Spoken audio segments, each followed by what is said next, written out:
So imagine you just sat down to this uh, massive 1,000-calorie meal. Oh, we've all been there. Right. You've had a really long day, you feel completely depleted, and you just assume you're fueling your body. Because that's what food does, right? Exactly.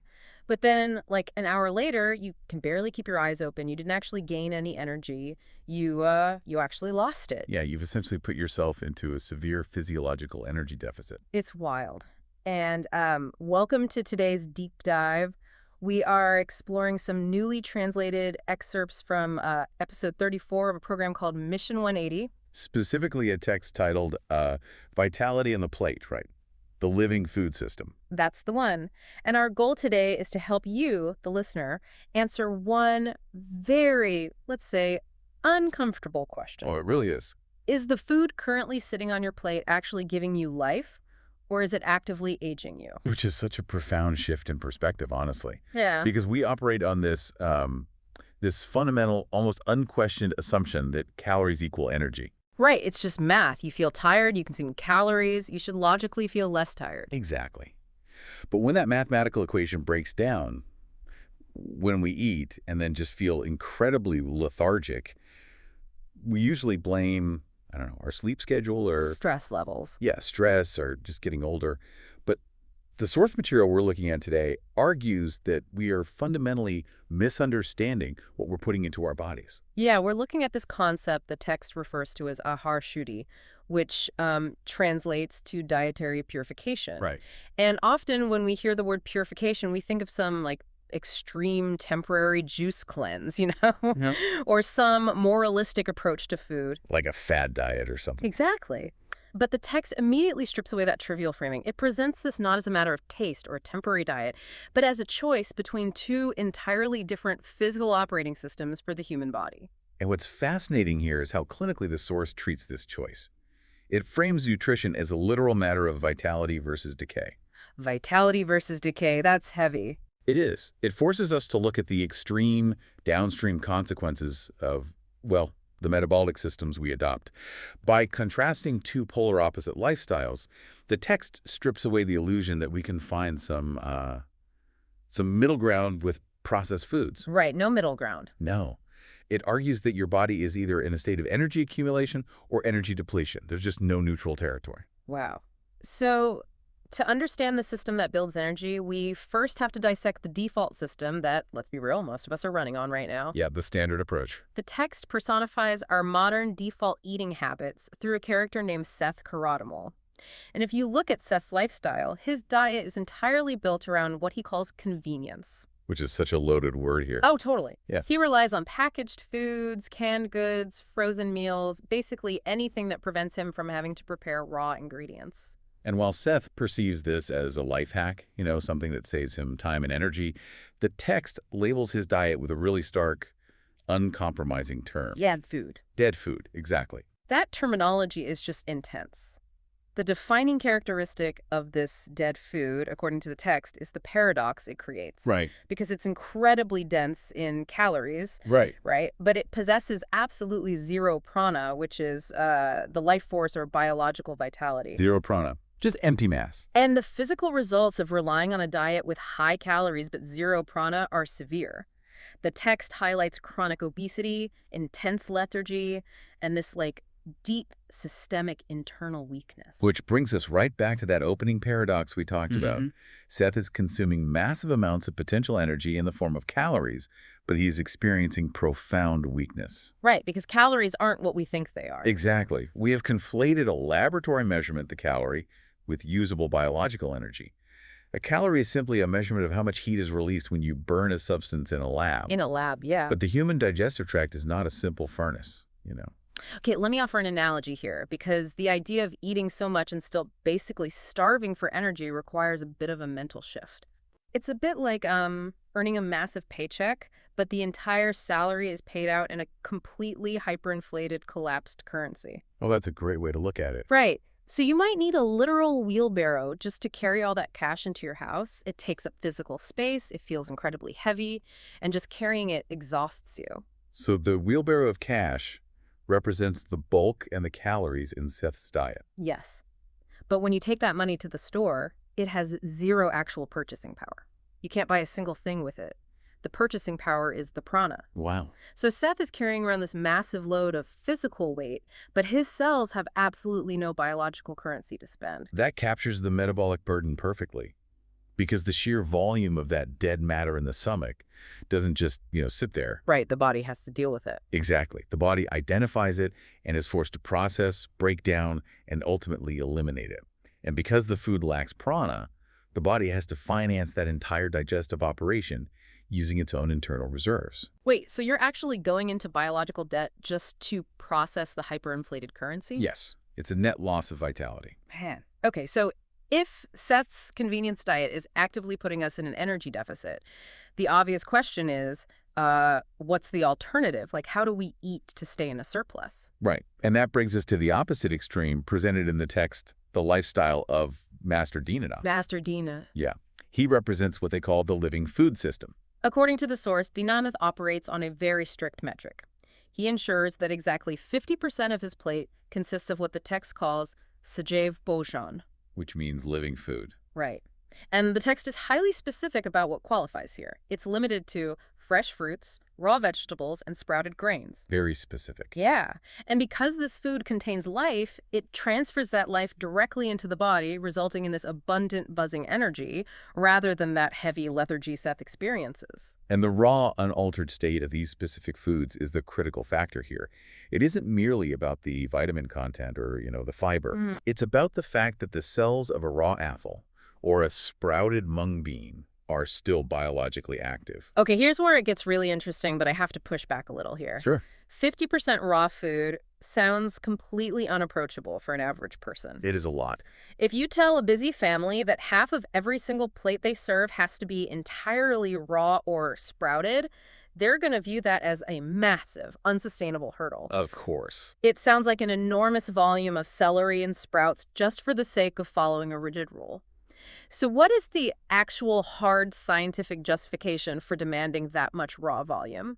Is the magic just in the simple fact that he's eating a vegetable instead of a frozen pizza? Well, if we connect this to the bigger picture the text is painting, it is absolutely a mechanical, biological necessity.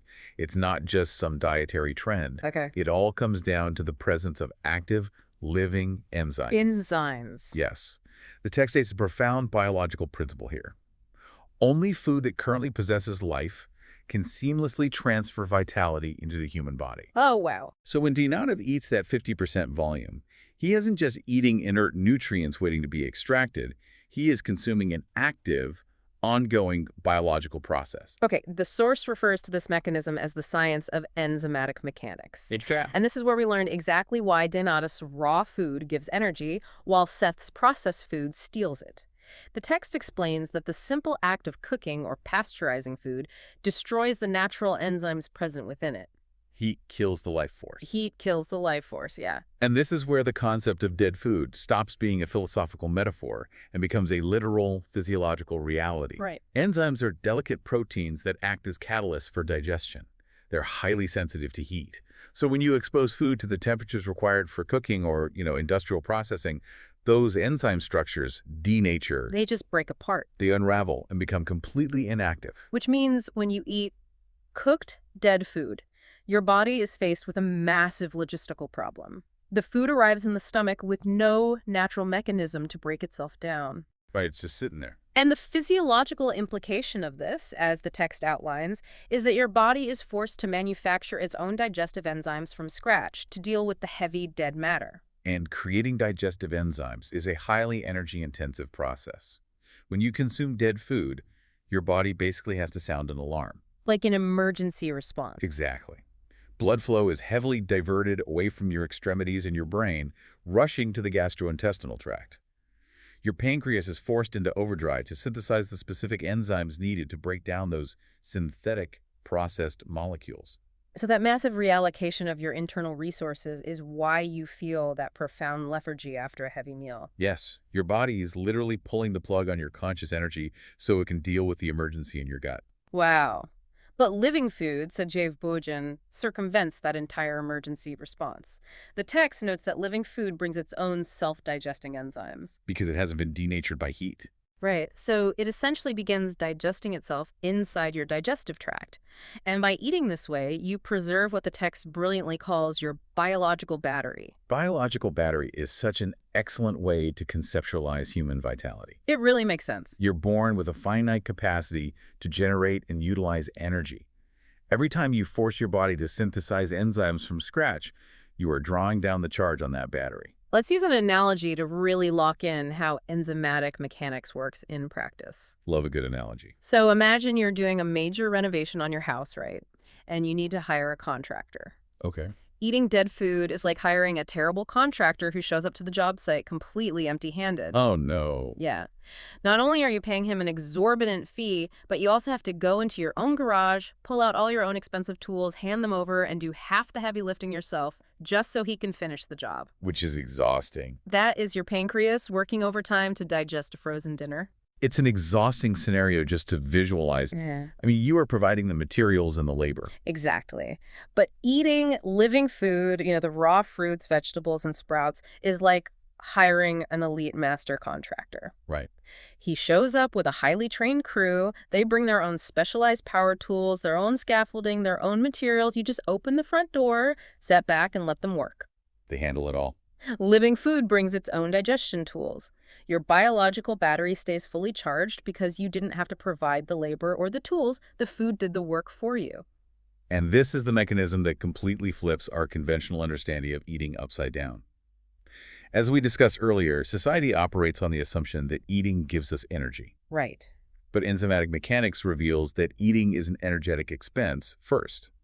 It is a physiological tax. A physiological tax. If you consume food devoid of enzymes, the tax you pay in biological energy is much higher than the caloric payout you eventually receive.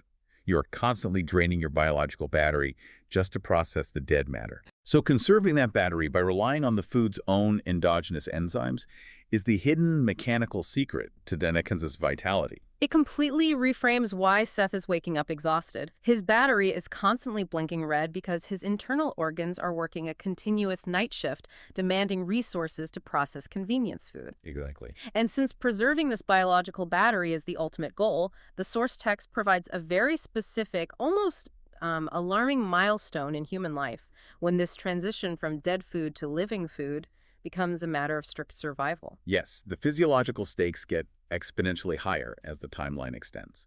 The text states that after the age of 58, a fundamental biological shift occurs. It claims that past this specific age, the body no longer needs weight, which the text explicitly describes as a burden. A burden. Right. Instead, what the body urgently requires is prana, or pure life force. The ultimate rule to remember as you cross this milestone is to make your plate alive. But wait, 58 is a very specific number. It is very specific. Does the source explain the actual biological mechanism that breaks down at that exact age? Or is this viewed more as a philosophical milestone where natural cellular resilience finally, taps out? Well, it acts as a representation of the tipping point in human cellular senescence. Okay. In our youth, the body's regenerative capacity outpaces the damage caused by metabolic stress. Mm-hmm. We can absorb the tax of digesting dead food because our biological battery recharges quickly. We bounce back. Exactly. But around our late 50s, that dynamic permanently flips. The accumulation of metabolic waste and the constant drain on the pancreas and other organs begin to outpace our cellular ability to repair. Oh, I see. Think of it like a tech startup. Okay, how so? For the first 30 years, a startup is entirely focused on rapid growth, right? Scaling up and accumulating market share. They write messy code, they acquire massive amounts of data, and they just push forward. Just grow at all costs. Exactly. That is the human body prioritizing mass and weight in our younger years. But eventually, the company matures.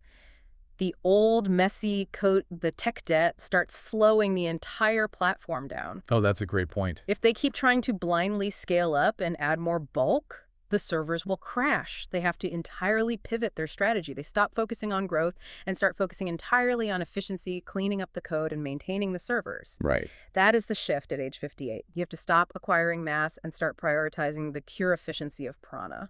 The tech debt analogy is incredibly accurate for metabolic aging. And what stands out to me here is how aggressively this text contradicts modern health culture. Oh, completely. If you look at societal norms around aging, there is a massive obsession with maintaining body weight and muscle mass. Older adults are constantly aggressively marketed to consume heavy protein shakes, to keep their mass up, to fight the natural shrinking of the body at all costs. Yeah, we are conditioned to view any loss of mass in older age as a sign of frailty and impending decline. But the text insists that this accumulation strategy is a fatal error in the later stages of life. It explicitly calls that maintained weight a burden. A burden. Wow. It argues that continuing to force the body to digest heavy, complex, dead proteins in an attempt to maintain mass is exactly what accelerates the depletion of the biological battery. Because it's a huge tax. Exactly. The focus must shift away from the physical space you take up and pivot toward how much pure vitality your cells can generate. Master Dinanath isn't trying to maintain the heavy bulk of a younger man. He's trying to maintain the unburdened, highly efficient energy of a younger man. It is a complete paradigm shift. It forces you to look at every aisle in the grocery store differently. You stop seeing calories and macros, and you start seeing the presence or absence of enzymatic life. You really do. So as we synthesize everything from this deep dive into vitality on the plate, I want to remind you that your plate represents a tangible 3 times a day choice between 2 biological systems. 3 times a day. You can choose the illusion of Seth's convenient dead food. You can accept the hyperinflated currency and hire the empty-handed contractor, which will relentlessly drain your biological battery to process the metabolic debt. Or you can choose Dinanath's living food. You can embrace the 50% rule and consume raw fruits, sprouts, and vegetables. Food that brings its own enzymes, does its own metabolic labor, and actively preserves the charge in your biological battery. It is the ultimate choice between accumulating burden or cultivating vitality. Beautifully said. But before we finish, there's one final, rather provocative thought from the source material that you should mull over before your next meal. Oh, yes, the tease for the next episode. Right. At the very end of the translated text, there was a brief tease for their upcoming topic. It mentioned that they will be exploring the practice of fasting and the body's internal autophagy system. Autophagy being the cellular cleaning and recycling process. Precisely. And it raises an incredible logical question based on everything we've just established today. Okay, what is it? If eating living food is so beneficial because it brings its own digestive tools and saves the body from expending its internal energy, what happens when you stop putting anything into the digestive system at all? Wait, if the incoming tax is 0? If the tax is 0 and the gastrointestinal tract has absolutely no work to do, what does the human body do with all of that perfectly conserved, fully charged energy? Oh, wow. Does fasting force the body to finally turn its attention inward? Without the constant distraction of digesting dead food, does the body use that biological battery to scour the system, clean out senescent cells, repair old damage, and essentially heal itself from the inside out? We have spent this entire deep dive analyzing the immense life-giving power of a living plate. But that final tease invites you to consider how an entirely empty plate might be the most powerful biological tool of all. Exactly. A living plate gives you the energy to thrive, but an empty plate might just use that conserved energy to rebuild you. Something to think about the next time you feel the urge to eat out of sheer convenience.